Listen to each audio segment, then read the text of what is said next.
Recording in progress.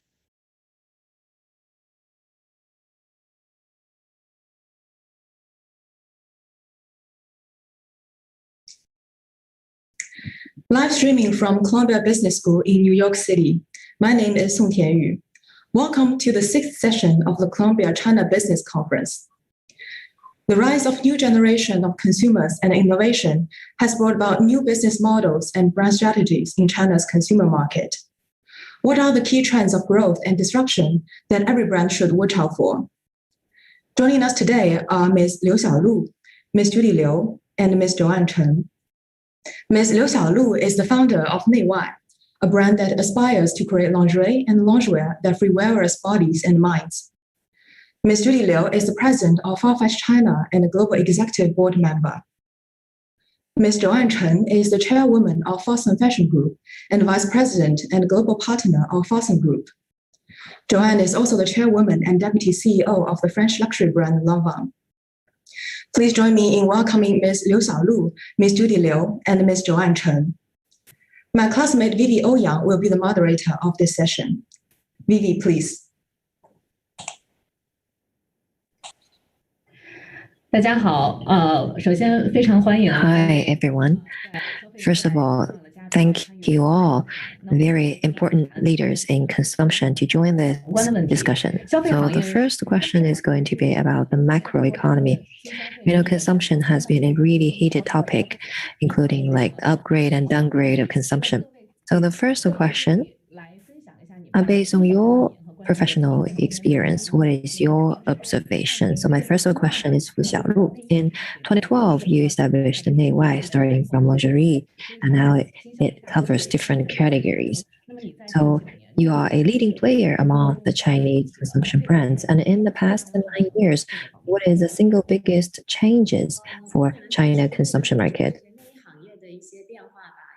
I can tell you some changes in lingerie, because NEIWAI cares about the freedom of women's body.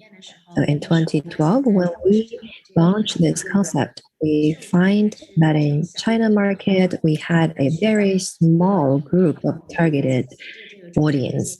And after 2015, as Chinese women's awareness started to grow, women preferred to have more comfortable, like freedom lingerie and loungewear. And behind that, it was about or driven by culture change, including in America, in the rest of the world. We spotted such a change. Women's awareness, self-awareness, had some preference regarding the choices of brands and also lingerie. There was a big change. So it was about lingerie. And for new consumption categories, I find that the biggest change for China customers is we are more than willing to pay for aesthetics and design. And in consumer market, it's all about demand for products. But for these generations after we got to know all the well-known brands, we start to realize the value of design and appreciation of aesthetics. That's why we saw in the past few years the rising of domestic brands. So in the past, China was about manufacturing, but now it's about creative ideas from China. So this is a very big change. Thank you, Xiaolu. And the second question is for Cheng. In 2016, you joined Fosun and become the leader for Fosun Fashion. And during the past few years, there have emerged a lot of fashion brands, and Fosun has acquired a lot of overseas and international fashion brands. So what is the biggest change in terms of the industry landscape? And regarding the M&A strategy, is there any difference? For consumption market, the post-90s have started to become the mainstream, and eventually we start to realize that the new millennials start to work. So we now have a whole new generation of consumers. and they are willing to pay for premium for a brand. But it doesn't mean they are not sensitive about pricing. I totally agree with Xiaolu. New consumers have demand to have self-fulfillment, and they love to explore something new. They emphasize service and experience.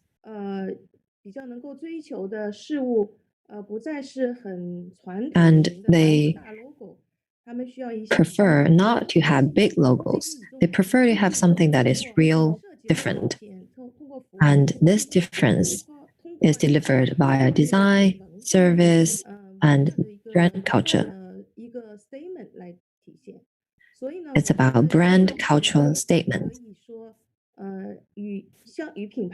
So we can say customers dealing with brands are more diversified. They are younger, but it doesn't mean that their purchasing experience is not enough. Actually, they love shopping. They often go shopping.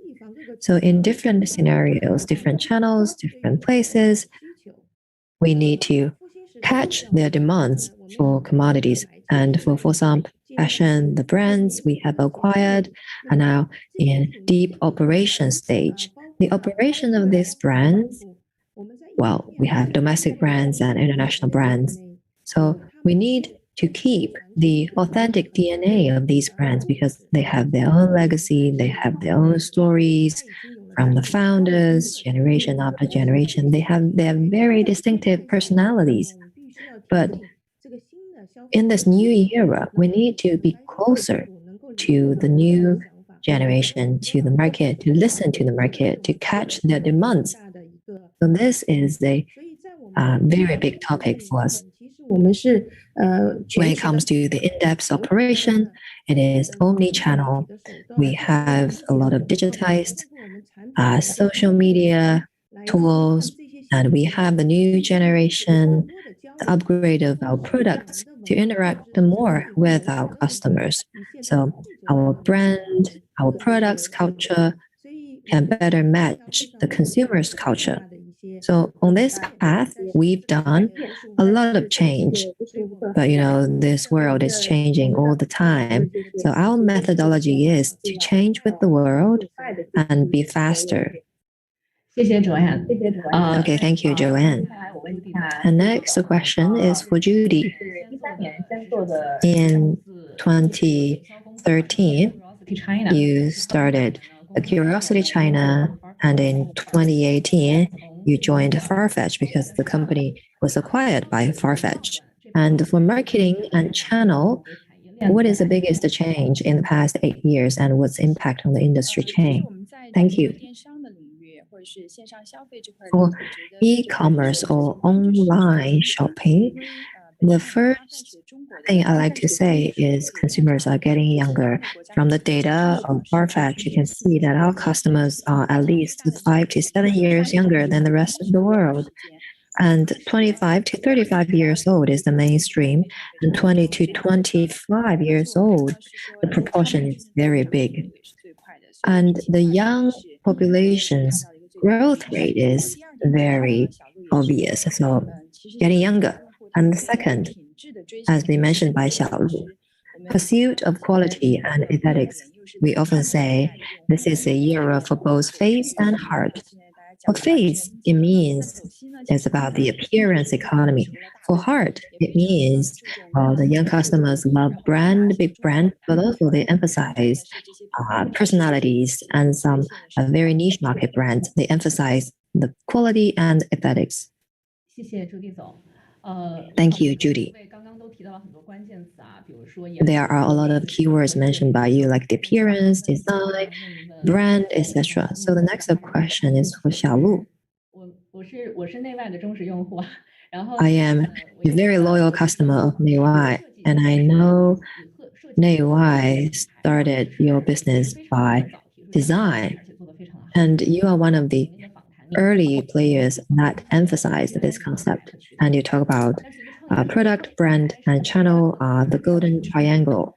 But for a startup, it is very difficult to handle very well the three elements from the very early beginning. So tell us the important sequence of these three elements.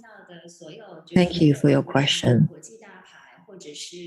For all international brands or big brands here in China, when they grow, they have to deal with the three challenges. And these three challenges are like the three angles of a company. And these three have to move together. And what we have to do is to make sure that the shortest of these three is caught up.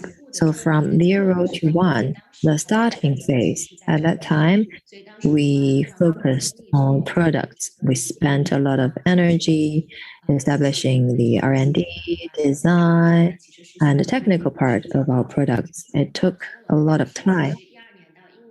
At that time, from 2012 to 2015, we were very lucky because in this era, new brand, new consumption brands, consumers expect a much shorter time. But I used to work in consultancy, and we've observed a lot of historical brands and the very big brands acquired by Fosun.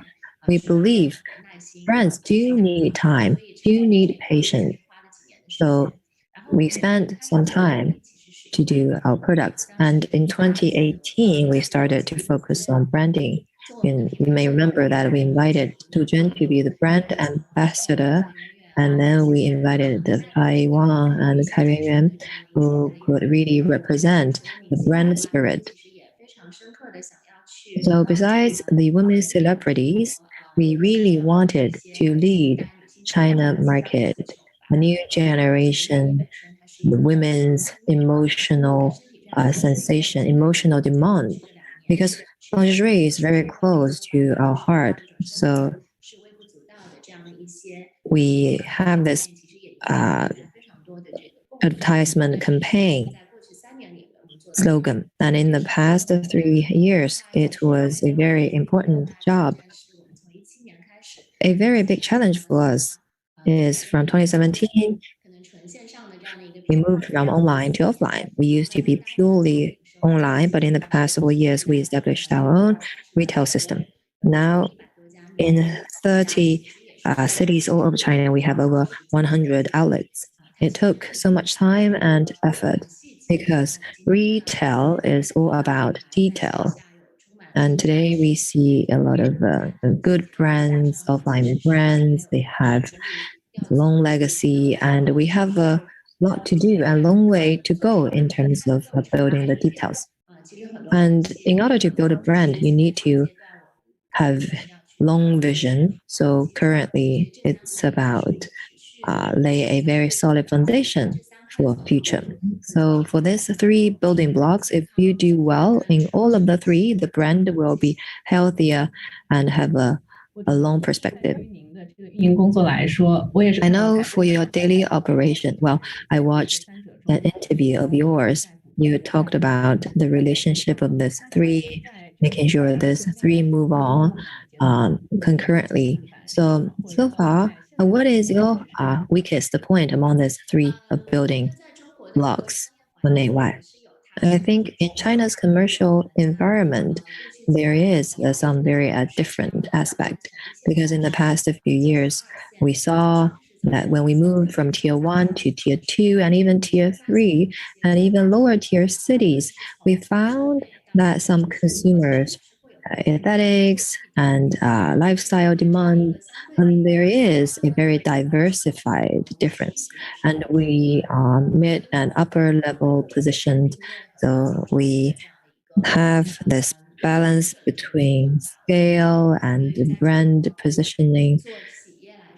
And in China, if you have a corporate, if you aim at mid and upper level, it is a big challenge, because we often say that brand sometimes contradicts sales scale. If the sales volume goes up very quickly, to some extent, it will consume the momentum of the brand. So we need to really continuously build our brand assets, brand equity, then we will be able to grow fast and stable. And that's the biggest challenge now we're faced with. Just one more question for you regarding brand, and then I will switch to Joann and Judy.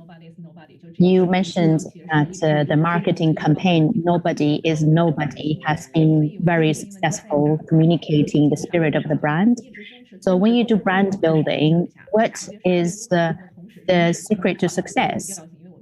What are the things that have worked for you? How do you manage to balance between the effectiveness of communication and also the brand's tone and manners? For NEIWAI, our brand has managed to stay quite consistent from 2012 to today. This value we're communicating has remained the same. Through our products, we encourage women to have a more free and diversified lifestyle.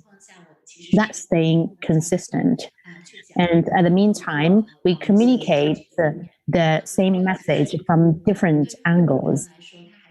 For a lot of brands, it hasn't been easy to stay so consistent. There will be so many temptations that may divert your route. There are so many international brands that I love, like Chanel. They're also always telling the same story.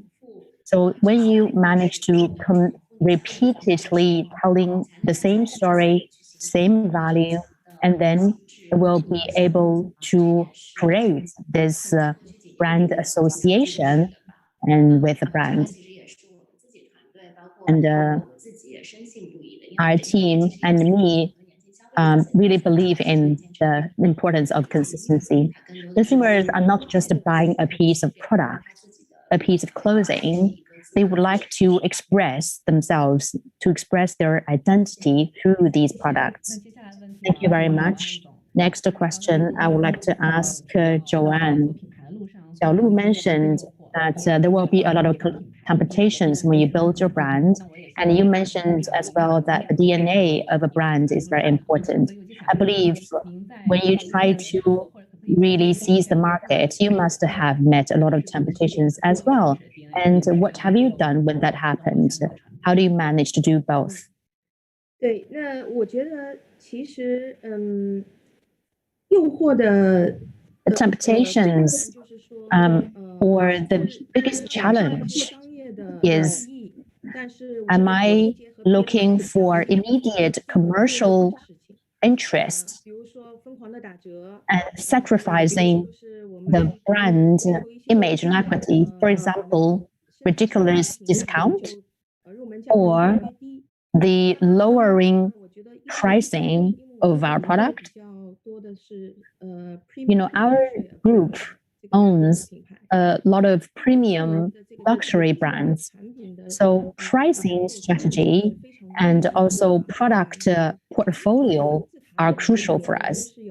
In the product pyramid, on the top of it is the image level, these edgy products, and you have the mid-tier, which are more mainstream products that matches with the brand manner. And then you have the entry-level products as well.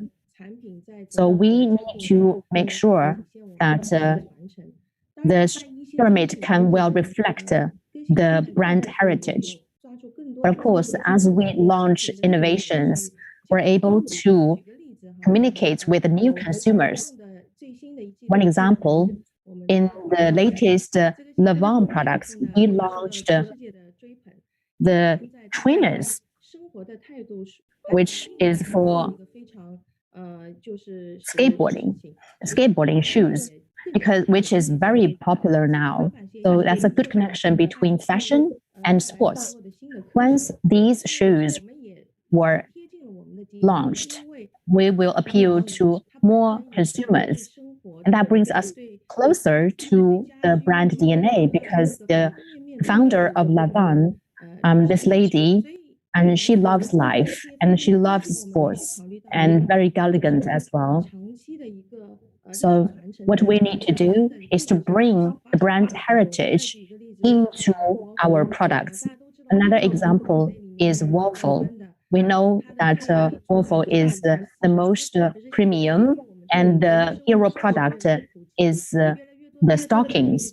But now girls prefer to wear leggings instead of stockings. And people now spend more time outdoor. People are into yoga. And the waffle is very well known for its fabric, really skin friendly. It's almost like your second skin. So this fabric is perfect for yoga outfits and leggings. So we've just developed this W product line, which will appeal to younger customers, helping them to enjoy our skin-friendly fabric, while in the meantime, they can wear the products for a run or for yoga or for day-to-day wear. And that's a very good example showing how brands can stick to the original DNA while in the meantime appeal to new consumers. Thank you very much. Next question is for the Fosun brand acquisition and strategy.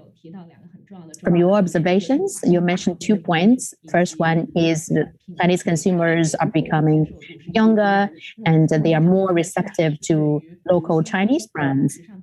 And how does that impact on the Fosun M&A strategy? Would you pay more attention to affordable luxury or these trendy brands or local brands? When we build our fashion group, we have this open mindset. Now in our portfolio, we have these established big brands that have a long history, a good story to tell. But in the meantime, we're also looking at these new designer brands because at the end of the day, fashion is an ecosystem. You have brands that have heritage and history stories, and fashion also means technology because in day-to-day life or work, we see technology plays a more important role. And of course, another important aspect is supply chain. And for fashion, the core value is creativity as well as supply chain. Like these trendy brands and local Chinese brands that are very popular today, we're open to them because I believe Fosun Group is not going to create a brand at the end of the day. We would like to build an ecosystem and a platform. Brands on these platforms, they would have their own individual DNA, their own strength. Some are more technology focused, some are more fashionable, while others more functional. And some may be strong in marketing. And those are all very important factors making the platform successful. And I think our investment strategy remains the same. We still would like to see unique brands, and we still need to have supply chain expertise. And it doesn't have to be investment. Sometimes it's more like making friends. Like I know Xiaolu, and we have tea together all the time. And I think that's what ecosystem is, and that's what we are creating. Really. Okay, thank you very much, Joann. And the next question goes to Judy. In 2018, Farfetch went public, and you have your own top trendy brand like Off-White. And can you please explain to us the logic of Farfetch? In 2019, we acquired Nuka Group, an Italian fashion incubation group, which has about 9 brands. In doing so, with this acquisition of NGG, we would like to go beyond these existing 9 brands, and we would like to leverage NGG and Farfetch to have synergy. And we've been talking about young consumers, and the change from that is in the fashion industry, the biggest change is how you market your products, because the access or channel to get hold of information have changed. So the traditional marketing approach cannot convince the young consumers anymore. The new emerging brands such as NEIWAI is very successful because they know very well the new media and how to approach to this new media. So more and more brands not only are on traditional channels, and they're also embracing new channels, omni channels, and really significantly changing their way to market. And NGG is all about creativity and circle, and that's NGG's strength. And I believe that strength can help the brand to go very far in the local Chinese market. At Farfetch, have you started to consider to invest or incubate your own brands in the China market? On behalf of the founder of NGG, I would like to say something. I know, they are following closely the Chinese brands, but the pandemic last year has delayed their plan to come into China. So now we do not have announced plans for the local Chinese brand, but we follow closely the Chinese designers. We've got Off-White, but Off-White is more of a Western trend and fashion culture. And these Chinese designers, there are many good examples. Yoshiyamoto in Japan, Miyake, Kenzo, Kanda Kasson, all these are very good Oriental brands. And I believe, actually, recently I attended the Shanghai Fashion Week, and I saw a lot of really outstanding Chinese designers who graduated from top design institutes, and they speak multiple languages, exposed to international experience, and they have managed to find a way to express themselves in an iconic way, and they represent both the Oriental beauty aesthetics and also the global aesthetics. So at such time point, the local Chinese brands do have the opportunity to create their own version of white. Is that possible? Off-White is different because we can see it as a premium trendy brand, and it originated from the entertainment industry in the West. Well, Chinese brands should represent Chinese aesthetics and culture. Of course, we believe the Chinese brands do have the chance to become international brands, but that requires us to have continuously good creativity, and we need the help of the capital market as well as a sophisticated and mature management team. But we do think that will happen one day. So we talk about the Chinese brands going global. So Xiaolu, what is your plan at NEIWAI? If you would like to go international, and what changes would you like to make or adjustments to make?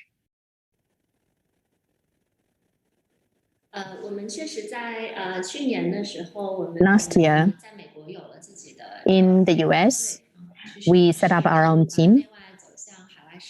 And that's the first step we took for NEIWAI to go international. We now have a marketing team in San Francisco. And we've chosen US as our first destination when we go overseas.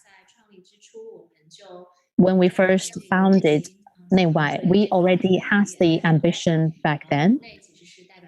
NEIWAI, NEI means Oriental, and Y means Western.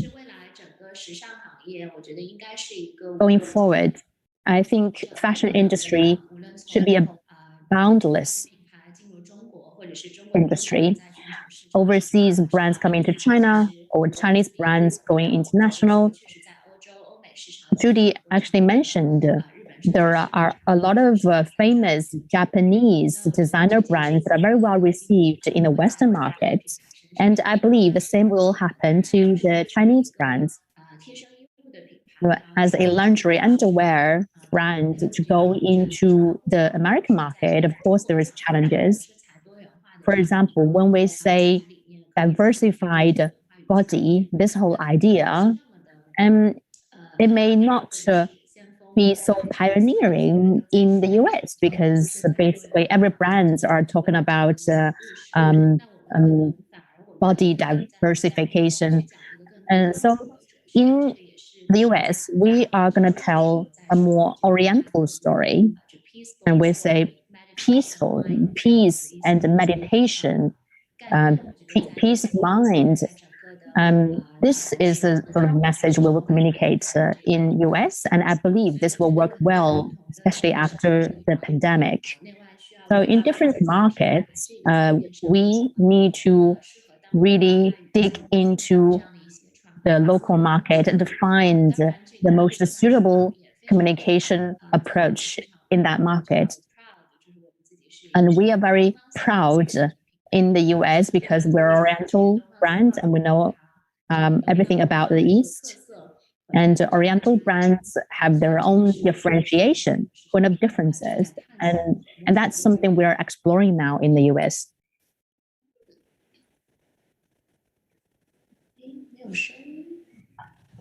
Joann 总，那我就想问问您，就是 Joann, this question is for you.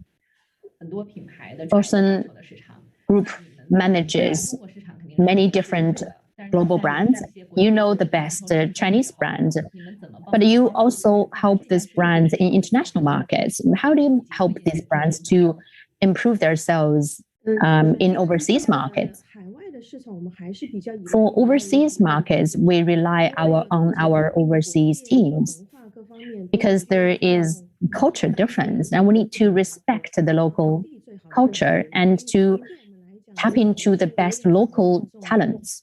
For us, two things are very important. And the first is you need to have a strong team, people. You need to be able to find the best people in each market and join us. And second is to keep very close communication with our overseas teams. We're headquartered in Shanghai. And in the past year, China has had a normal business as usual time. Everything was happening very fast, but overseas market have been impacted dramatically by the pandemic. During that time, communication is so important because creativity and production are still in Europe and the US. And how do we make sure that this creativity and innovation and production are keeping up with the pace in China? That was crucial. And our team were working in 3 time zones, 8, 9 a.m., and that's US time. And then during the day is China time, and then 4 p.m. and afterwards it's European time. Weekly, I have meetings with the CEO and the chief designer and the communication marketing teams of each brand. I have so many meetings to go for. So for overseas markets, they are keen to know as well more about the Asian Pacific markets needs. Asia Pacific markets already 70% of their sales, and these consumers are very sophisticated because there are a wide range of brands to choose from, and all these brands have heavy investment in these markets. So how to satisfy the Chinese consumers' needs are the challenge for many other international brands out there in the market, not just Fosun's brands. So communication is very important. And we will co-create some very big events. For example, last year in Yu Garden, we had this Levon Yu Garden event. And Yvonne, in French fashion show every year, Yvonne would have 2 events. But last year, because of the pandemic, our designers were in France. If you wanted to do casting, to do the venue layout. So our overseas teams woke up at 3 a.m. or 4 a.m. and did casting for the models. And I was deeply touched after all these years of getting to know each other. The brand got built up. They could get up at 3 a.m. or 4 a.m. to do cast for our models. So fashion has no boundaries. We've had a lot of communication with our overseas teams, especially with Zooms, with all these tools. We find it is super smooth.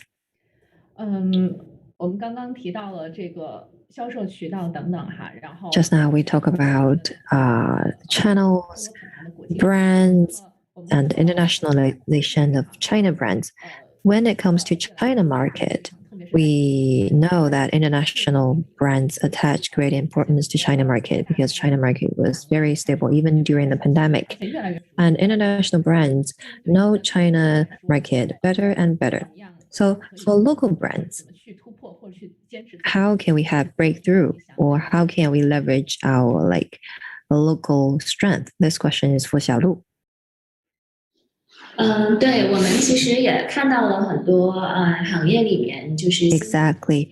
In our industry, we see a lot of newly coming international brands, and this thorough competition is a good thing for brands because I always believe that we compete and we cooperate because China market is big enough. We have different brands satisfying the demands from different customers. As been mentioned, I believe that the fashion competition is global. China domestic brands like us, the biggest strength we have is very quick decision making because from design to production to marketing, all our teams are in the same location. But for global brands, if they, for example, want to choose a side, it takes a longer time. But I believe in the future, these obstacles will be changed. Like Fosun Fashion acquired so many brands. And these international brands have a very localized Chinese operation. So in the future, I think the competition is about product, brand, your philosophy, whether your philosophy can really touch the Chinese customers. So this is universally true for all the brands. What about you, Joann? You are a very quick decision-making local brand. When you see competition from new brands, how can you keep your growth and innovation? 这个我觉得确实我们现在的 Exactly. 在机制上面的保证应该就是 We have systematic guarantee. For example, we have weekly meetings, we have monthly meetings. And speaking of our people, we have global CEO, our managerial level shares the same ideas with us. So they can cope very well with our pace because, some high level decisions are made here because we controls the share, but the detailed decisions are made overseas. So the efficiency is determined by the following elements. First of all, we need to give them authority. We need to respect their decision-making authorization. And second, for strategic matters, we need to have daily communication. Like every week, we call the CEOs, we call the designers, because this communication is not just about giving you command. It is about culture renaissance. It's about brainstorming regarding critical matters. For example, every week you call your overseas teams, so they don't feel that you are very far away. As a result, the operation or execution efficiency is very high. And compare with purely local brands, of course, it takes a longer time in the processes. So we have to make sure that our overseas teams have enough presence. For example, we have offices in New York and in Frankfurt, and very soon we are going to have an office in Milan. So on top of the subsidiaries or branches we have overseas, we will build local offices in other countries to make sure that we are efficient enough. Okay, next question is about the channel. So under the new consumption trend, we see a lot of trends. A lot of customers have preferences for small brands. So for Farfetch, an online platform, what is the impact on your business? This is a question for Judy.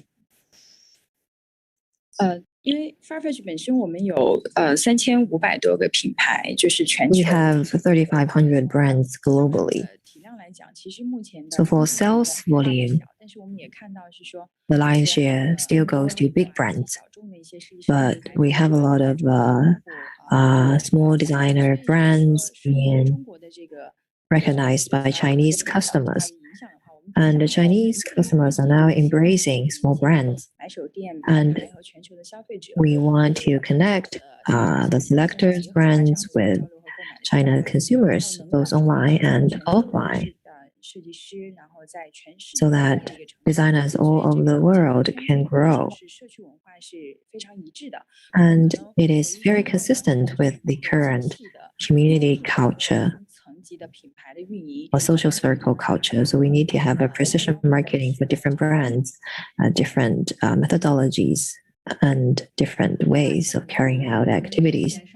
Another big trend is about content e-commerce, like we have Kuaishou and TikTok. They are very big e-commerce platforms. So for verticals like Farfetch, what is the impact and how do you deal with 首先，我们觉得 this kind of trend? 提供的是一个平台。 First of all, content e-commerce provides platforms. And for us, it's another channel for traffic, and it's a good thing because prior to that, we have already built very mature channels. And with these new channels, it's a new opportunity to attract the customers. And TikTok now has become a major channel for us to attract the new customers. So how can we leverage content to have a precise targeting of the customers? Well, this is something that we are working on. For example, with Kuaishou, we are doing some lower tier cities cooperation, because the operation of Farfetch is still centered around our app, because we have like in-house app and outsource the channels, and we are an international internet company. We are very proud to say that we are the best in terms of localization. We have our own data center in China, and we have independent China app include for iOS and Android systems, and logistics, payments, and very interestingly, we have like the designers team. All of this kind of services are localized.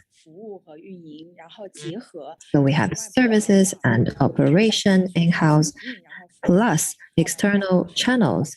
We can have very quick response to not only our core customers, but also new customers. This is the priority for us.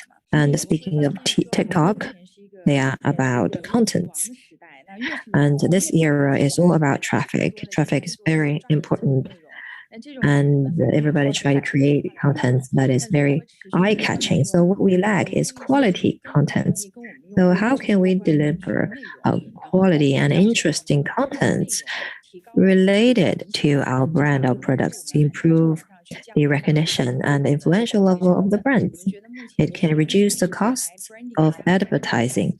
So branding plus experience is the main trend. 接下来我要问一问程云总，传统 Next, the question is for Joann. Traditional international big brands, when they deal with new sales models, they are very cautious. Like years ago, it was true regarding e-commerce. Well, today Taobao is very popular, but 样的应对？谢谢。 For the contents, what is the strategy from Fosun Group? Exactly, this is something we have to do. New retailing has changed the whole battlefield, and customers' demands have changed. In the past, we have products and we look for clients, but now clients are just in the neighborhood. So how can we satisfy their demands? These are totally different two business models and philosophies. And with digitized development, we can see that our lifestyle has been fundamentally changed. For example, 90% of our time is spent online. Purchase has become very scattered. For example, when we had friends gathering and we say, oh, I really like that handbag. So I pick up my mobile phone and purchase that handbag. So it's unlike the past. Say in the past, I spent a Saturday or Sunday or half a day to go shopping to buy things. But now with apps, with mobile phones, we can shop anytime we want. And there is also micro demand. For example, all of a sudden, I'm hungry and I like to place an order using an app. So all the channels, all the platforms can satisfy this micro demands, and luxury brands can never escape from the changes of customers' behaviors because our clients are consumers. And a lot of big brands are moving online. And I really respect the big brands like LV.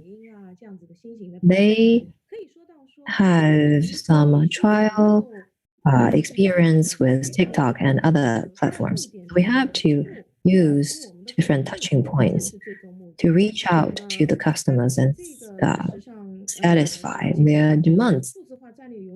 In Fosun fashion, digitizer strategy is always the top priority. We tried quite a lot from February last year when we still had the pandemic going on in Paris. We could not invite Chinese customers to fly overseas. At that time, we worked with iQIYI, Cloud VR, a three-dimensional show, as if you were sitting at the front row watching the show. And after that, we started Tmall flagship store. We worked with the Xiaolu. We had our own account in TikTok.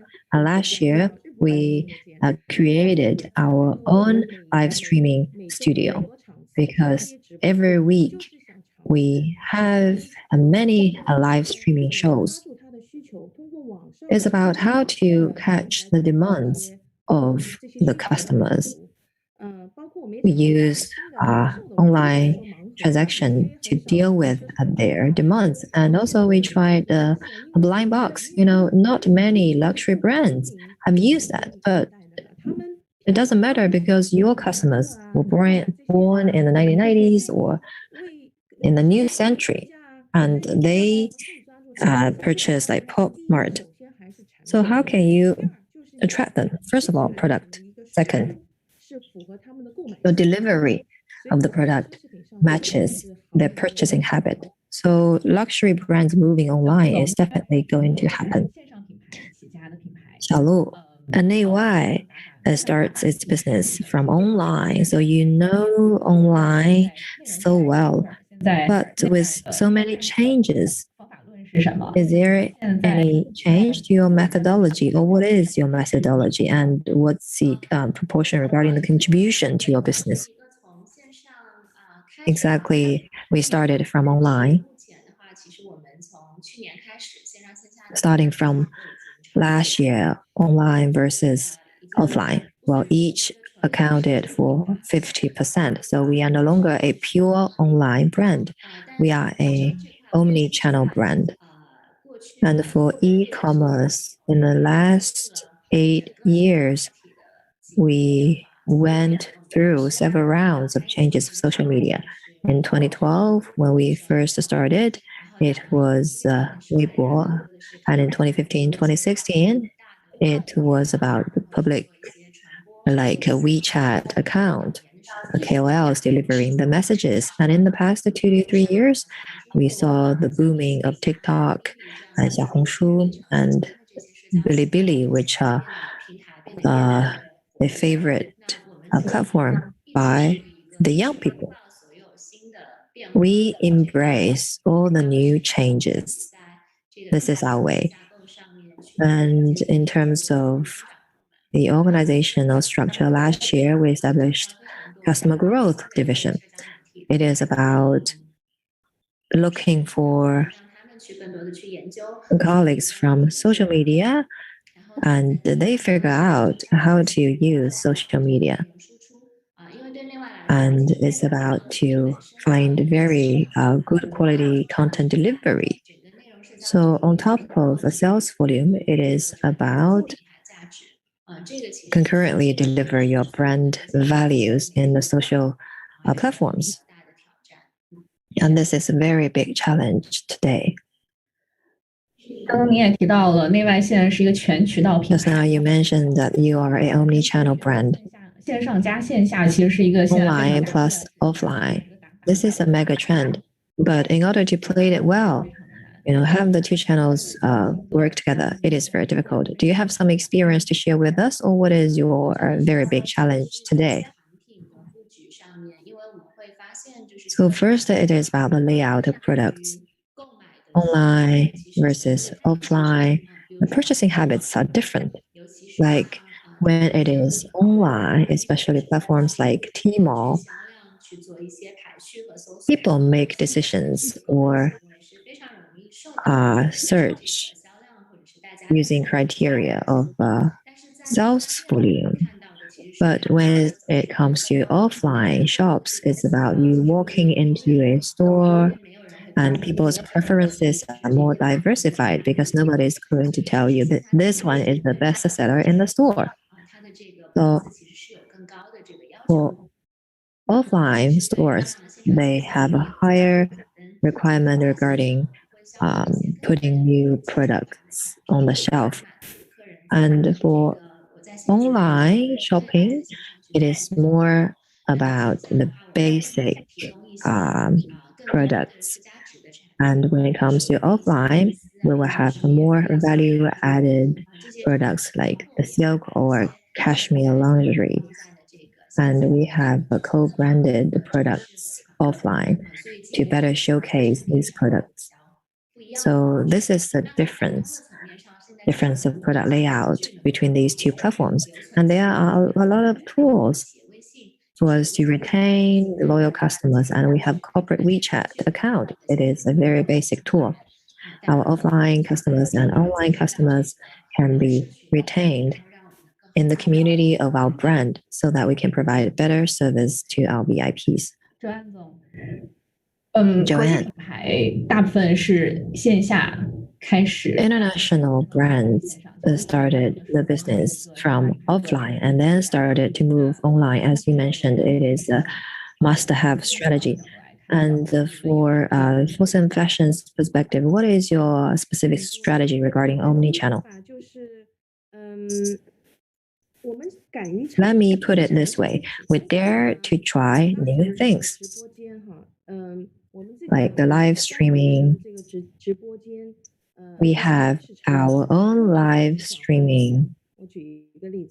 It's about the conversion. And for luxury brands, the typical consumption environment is about quality service to VIP customers. Because when you walk into a store offline, you feel that you are very well served. But how can we deliver that to online platform? And when you shop online, you feel you are not treated differently than other customers. Our US team said, maybe on our website, we should create a separate click. The important VIPs, they would have access to see our latest editions. Or maybe for the live streaming sessions, and this one is for the Halong store customers. And on request, they can ask the live streamer to try the products that these customers are interested in. So that shows the difference. You can try with luxury products and other less luxury products. New retail means both offline, online, covering all touch points. You should not miss any touch points or opportunities that you can communicate with your target consumers. When we do branding, and it's actually closely related to sales, weeding and seeding. The Little Red Book, the app, can be so influential. If a blogger wears our environmentally friendly stockings, sustainability now has drawn so much attention, and the brand cares about the planet, and consumers like that, and the consumers would buy the products because of the fabric. It's sustainable. What we have seen is that the approach to digital is changing every day. For our team, we should not just follow these changes, and we should lead the changes. Because in digitalization and in the area of e-commerce, China is ahead of other countries, and we need to feed our experiences in China back to the overseas markets. After doing the live streaming in China, we will have experience best case sharing with our overseas teams. So our overseas teams now also try live streaming on our websites or on e-commerce platforms like Smando in Europe and some other big wholesaler account, Lima Marcus, a big shopping mall. They also have their own live streaming platforms. And these experience best case sharing is boundless, and we like to feed those back into our overseas markets. Next question for Judy. This integration of omni-channel, how does that impact a company like Farfetch? And what impact has it had on Farfetch? We talked about content and platforms. Each platform or each brand has its own unique attributes. Farfetch, up until today, is still a platform in nature. So the omni-channel strategy means that we'll still be focusing our main site. And these social channels are channels for us to do brand building, to raise brand awareness. And we talk about private traffic, which means experience. How can we leverage good user experience to increase the stickiness to our consumers? And on social platforms, we would like to build brand awareness and recruit new users. And when it comes to the focus, there is always a trade-off. There are so many channels with our main site and also all these social platforms. Altogether, there are more than a dozen of them. So you need to make a choice. For the social channels, we prefer those that are already have a high awareness. Some platforms, they may have very good traffic, but they're not so strong in fashion. So it will take a long time and it will take a lot of resources to build the fashion awareness for consumers in those platforms. So we need to choose platforms that are more focused on the fashion category. And that is our strategy when it comes to the main site and the social. You've made many attempts on going omni-channel. And how has that impact on the business of Farfetch? When there is a mega trend and it may not always be so helpful to some brands and companies. What is your experience? The founder, Jose, was an owner of a buyer's shop and a brand person as well. So when Farfetch was founded, we say that we're the most internet in the fashion industry and the most fashion in the internet industry. So while we are trying to build the traffic and cover the different channels, we were doing a lot of communication advertising, but now we see the increasing importance of brand building. And that's why we've been focusing a lot on creating content and offering the best user experience. I think the biggest impact on Farfetch is that we were changing from traffic-focused advertising more to brand building. That's the first change. And second is that while we're going omni-channel, we should never overlook the importance of offline. And offline still is going to account for 70% of the total business until 2025. So at Farfetch, our marketplace, which is our e-commerce platform, we have a very localized styling team, and they all have their own individual VIP customers. And through both online and offline, they will truly interact with these customers and give them recommendations. And these VIP customers already are a big share of our total user pool. And very interestingly, we are using both online and offline, and we're servicing them in a very traditional way. At large, at Farfetch Group, we have the global e-commerce platform. We have the brand incubation platform, NGG. We also have the Farfetch services solution. We wish that Farfetch can use our experiences in product technology and operation and to help the transformation of the whole industry. One interesting thing is new retail. We have a future shop and we collaborated with Chanel. And just a spoiler here, in May, our buyer's store in London, the new branch will open. And it will offer the new retail experience for luxury brands.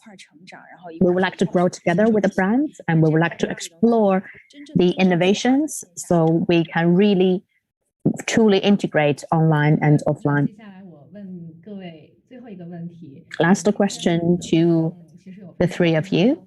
Many of our audiences today are young people. Actually, most of them are young people, and they're all into consumer industry. There are so many people that would like to come back to China to start their own business or join good businesses, companies like Fosun and Farfetch. So maybe you can give these young people a piece of advice. I will ask Xiaolu first. You said that if given another chance, you would not choose to start your own business. For those people who want to come to China and start up their own business, what would you say to these young people? I said I would not start up my business again because I would like to really make sure that NEIWAI continues to grow and be successful. I think that doing a brand is not easy, especially in a market as China. Young people who are into new consumer brands, I think China is a great market, especially for the next 5 to 10 years. And we are seeing an increasing number of consumer brands, local and international, who are really thriving and becoming successful in the Chinese market, which is highly digitalized market. So we welcome these young people, young students to come back to China and join NEIWAI and many other good consumer product companies. And they're all looking for international talents.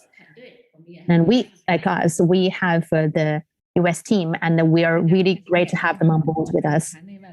If you are interested, you can go on NEIWAI's website and submit your CV. And Joann, maybe you can give our young audience a piece of advice as well. I believe the Chinese market is full of potential, and we have a strong need for talents.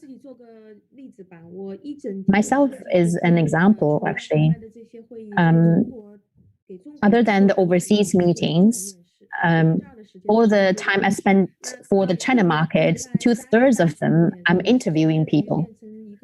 The Chinese market has become a major market, and so there is a lack of talents in this market. And for young people trying to start their own business, a few things. When I was younger, I never started my own business. I just did the normal things step by step. And a few things I think are very important. The first is you need to have a good team. It's not a one-person job. You only have 24 hours a day, and you need to have this brainstorming and feedbacking mechanism, which means you need to have a team. If you want to succeed and make something happen, you need to have a team. You need to be a partner. The market with digitalization and 5G, which have had a fundamental impact on our day-to-day life. So everything changes. I keep telling to my team, no rule is the rule. How other people have success doesn't mean you will succeed in the same way. The world is changing at every minute and every second, so we need to find our own way ahead. Although product creativity is so important to fashion industry, but also business model is very important, and also talents, human capital is crucial as well. Thank you. 谢谢 Judy 总。Judy, especially for those returnees who would like to join the China consumer goods industry, what would you like to say to them? I started my own business and I sold it to Farfetch. I joined Farfetch in 2018 and took over the Great China business. In terms of starting your own business, if there is advice, we're talking about new consumer consumption.